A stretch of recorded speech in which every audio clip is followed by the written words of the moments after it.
Ya, bismillahirrahmanirrahim. Assalamualaikum warahmatullahi wabarakatuh. Ya, ahlan wa sahlan wa marhaban bikum. Alhamdulillah kita bisa bertemu lagi. Alhamdulillah wassalatu wassalamu ala Rasulillah wa ala alihi wa sahbihi wa man wala. Selamat datang di pelajaran usul fikih hari ini. Dan juga buat penonton ya, jangan lupa subscribe. Ya, ini saya bersama para penghuni asrama UIN. Yeah. Biar kelihatan jemaahnya kan. Nanti kalau ada apa-apa, mudah-mudahan nggak ada apa-apa ya. Ya. Kali ini kita akan membahas usul fikih. Nah, inilah buku yang saya pelajari di Al-Azhar, usul fikih. Ini lumayan tebal ya. Mungkin Anda yang pernah mondok dulu belajar usul fikih.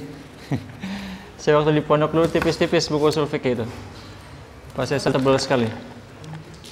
Ya. Apa itu usul fikih? Yang sudah di pondok mungkin sudah tahu ya. Ya, jadi usul fikih itu adalah salah satu ilmu paling mulia di dalam ilmu syariat Islam. Jadi usul fikih ini bisa dikatakan merupakan gabungan antara akal dengan nakal, antara pikiran dengan teks. Jadi bagaimana seorang muslim ya, seorang yang sudah berilmu itu bisa mengambil intisari hukum dari sebuah teks, bahkan untuk hukum-hukum yang belum ada pada teks. Ya. Jadi dia akan, setelah dia mempelajari usul fikih, dia akan mampu mengambil ijtihad ya, mengambil konklusi hukum, intisari hukum dari sebuah teks. Dan dia akan bisa mengambil hukum untuk hal-hal yang bahkan belum disebutkan secara langsung oleh teks. Ya. Gimana caranya? Nah, jadi usul fikih ini bisa dikatakan ilmu yang munculnya baru belakangan di masa-masa Daulah Abbasiyah ya. Jadi imam-imam besar seperti Imam Maliki, Imam Syafi'i ya. Nah, mereka ini beliau ini hidup di masa Daulah Abbasiyah. Jadi di masa Rasulullah, di masa para sahabat, Khulafaur Rasyidun, Daulah Bani Umayyah itu belum ada yang namanya usul fikih. Ya, jadi usul fikih ini terdiri dari dua kata, usul dan fikih. Nah, apa itu usul?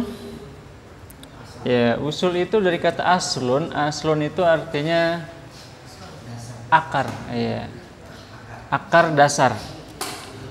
Nah, jadi kalau Anda melihat pohon ya, asluhu berarti akarnya. Jadi usul fikih adalah akar-akarnya fikih.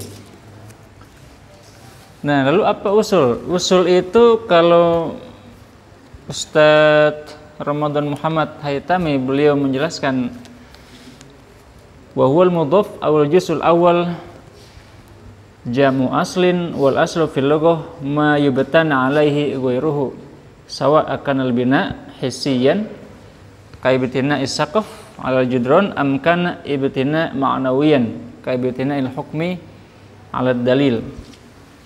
Jadi usul atau asal adalah segala sesuatu yang dibangun sesuatu di atasnya ya. Dia bisa merupakan satu bentuk nyata atau tidak nyata ya, jadi dia dasar ya, pondasi. Nah, dan di sini al-aslu juga bisa memiliki makna dalil.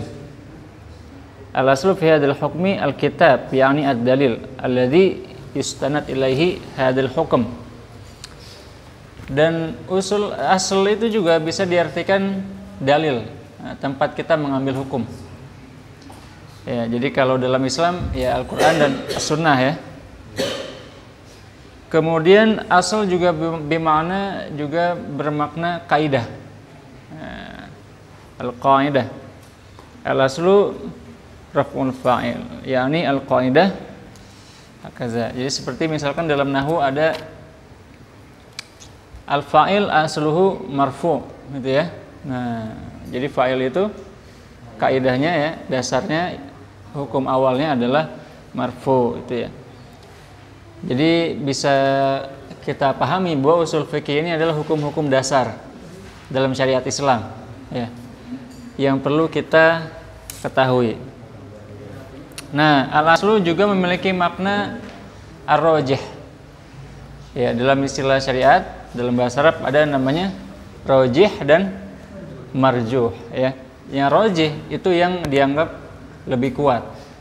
Ya, yang dianggap lebih dominan ya, dianggap lebih benar daripada lawannya. Nah, misalkan seperti yang lagi ngehits ini kan ada ini ya, film The Santri ya. Ya, film The Santri. Ya, ini kayaknya rame banget di sosmed. Saya coba-coba cari di YouTube ya. Ternyata saya tonton trailernya, kalau menurut pandangan saya pribadi, kelihatannya hampir tidak ada yang mengusik hati saya ya.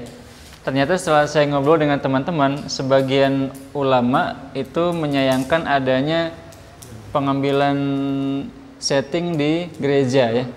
Nah, apakah tidak boleh seorang muslim masuk gereja? Kalau kita nanya ini, ya, saya pribadi belum browsing ya, saya pribadi belum mencari dalilnya, jadi saya juga nggak berani mengeluarkan hukum ya. Cuman memang kalau kita kembali kepada hukum asalnya ya, jadi gereja itu bisa dikatakan satu tempat yang suci ya, karena kalau hadis Rasul ya, Rasulullah SAW bersabda, ya kullu ardin masjidun ya, illa al-maqbarah wal hammam ya. Jadi semua muka bumi ini suci, bisa jadi tempat sholat kecuali kamar mandi dan juga kuburan. Bahkan dalam kunjungan Syekh Azhar ke gereja, rombongan juga sholat di dalam gereja. Artinya gereja sebenarnya tidak memiliki masalah apa-apa.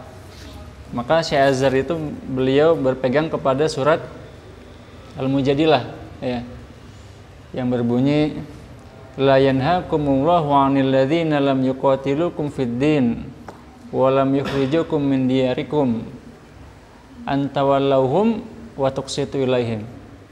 Jadi Allah Subhanahu wa taala tidak melarang Anda dari orang-orang kafir yang tidak menyakiti Anda, tidak mengusir Anda, tidak memerangi Anda, agar Anda berbuat adil kepada mereka ya.